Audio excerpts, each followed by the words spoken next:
Salut tout le monde, c'est Antox et bienvenue pour cette nouvelle vidéo auquel je vais tout simplement faire la review de Fastlane. C'est parti.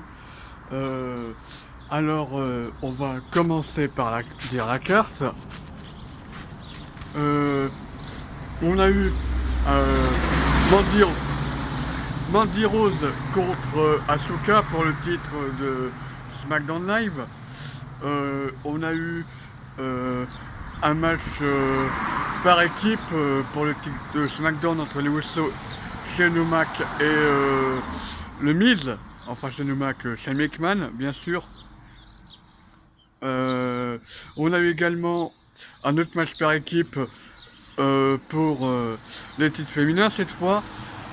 Nia Jax et Tamina qui affrontent Angel Connection, à savoir Sasha Banks et Bayley. Autre match par équipe, Ricochet, Aleister Black contre Revival et Bobby Roode accompagné de Chad Gable. Un triple menace par équipe pour le titre d'Euro. Pourquoi pas.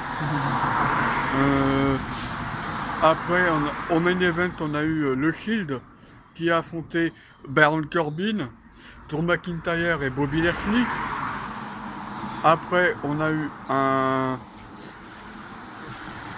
match entre Finn Balor et Bobby...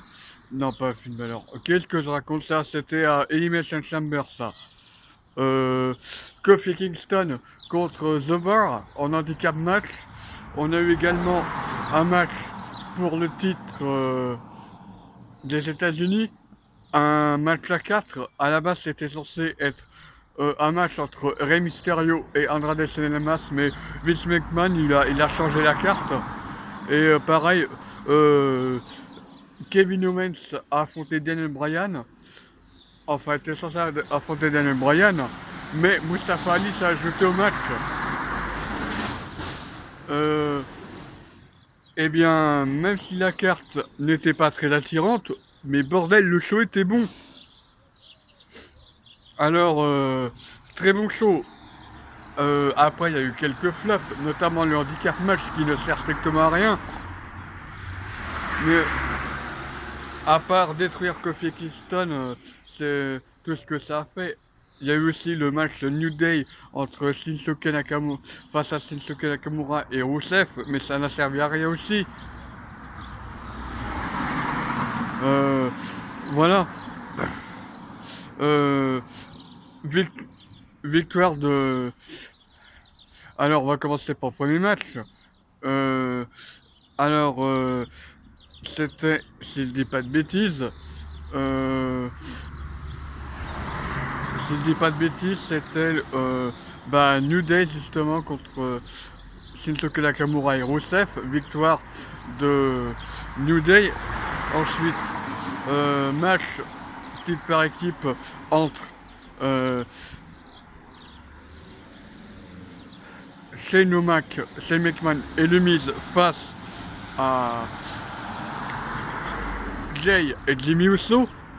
Victoire des Usos qui conservent leur titre et heel turn de Shane McMahon, bien sûr. Ensuite, match entre Asuka et Mandy Rose. Victoire de Asuka qui conserve son titre. Ensuite, on a eu le droit à un match pour le titre des États-Unis. Rey Mysterio, R-Truth, Andrade Cien Almas, ou plutôt Andrade parce qu'il a raccourci son nom, contre Samoa Joe. Victoire de Samoa Joe qui conserve son titre de champion des États-Unis puisqu'il a remporté quelques jours avant. Ensuite, on a eu un match entre Ronda Rousey et Ruby Riott. J'en ai déjà parlé de ce match. Ni fait ni à faire. Il y a eu aussi un match entre Becky Lynch Charlotte Flair, si Becky Lynch gagne, elle va à WrestleMania. Euh, et c'est ce qui s'est passé. Pourtant, elle a gagné le Royal Rumble, mais elle a dû laisser sa place à cause de la storyline qui lui imposait ça. Euh, la storyline lui a imposé une fausse blessure, d'une part. Euh, Charles Flair qui joue les opportunistes, mais qui en fin de compte se voit obligé de affronter Charles Flair à WrestleMania.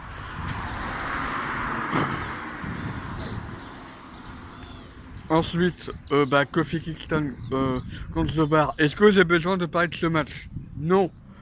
Je vais juste vous dire que c'est une victoire nette et précise, sans bavure de The Bar.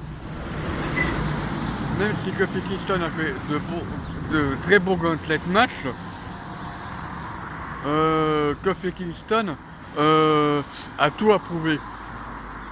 Kofi Kingston, il se lève le matin pendant 11 ans pour faire du catch. Il se casse le cul pour divertir les fans de la WWE. Et on lui donne seulement un titre à WrestleMania 35, alors qu'on aurait pu lui donner un match de titre, mais vraiment avant. Je sais pas moi, allez, on va dire 2011, 2011, où il commençait vraiment à exploser. Mais bon, voilà, c'est les décisions de les officiels qui décident. On va pas leur cracher dessus parce que voilà, ils lui donnent une opportunité. Maintenant, il faut que Kofi la saisisse. Et dites-vous bien que si Kofi Kingston gagne ce match, il va être Grand Slam Champion, puisqu'il a remporté le titre intercontinental, le titre des États-Unis, les titres par équipe du monde. Les titres par équipe de Raw et de SmackDown aussi. Il a remporté ses 3 titres par équipe quand même, ce qui est pas mal.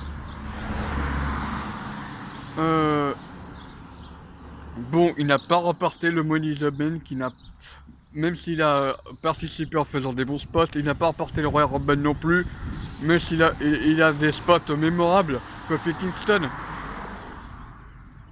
voilà, ça reste quand même Kofi Kingston, c'est un catcheur qu'on est obligé de respecter parce que attendre 11 ans pour obtenir un match de titre, franchement, faut vraiment être patient. Faut vraiment être patient. Ensuite, on va parler du match entre Kevin Owens, Daniel Bryan et Mustafa Ali. Un très bon match, il n'y a pas de souci. Victoire de Daniel Bryan à cause de Rowan, encore une fois. Encore une fois à cause de Rowan qui intervient. On a eu un match par équipe pour les titres féminins par équipe. Les titres féminins par équipe. Women's Tag Team Championship. Victoire et conservation du titre de Sasha Banks et Bayley face à Nia Jax et Tamina. Un bon match. J'espère que on aura un bon match à WrestleMania. Ouais, WrestleMania cette année, ils ont l'air de miser sur pas mal de matchs avec plusieurs superstars. Par exemple, au main event, le premier main event de l'histoire, ce sera Becky Lynch, Charlotte Flair contre Ronda Rousey. C'est le premier main event de l'histoire à comporter des femmes. Franchement, la WWE, ce qui se passe en l'espace de entre 2015 et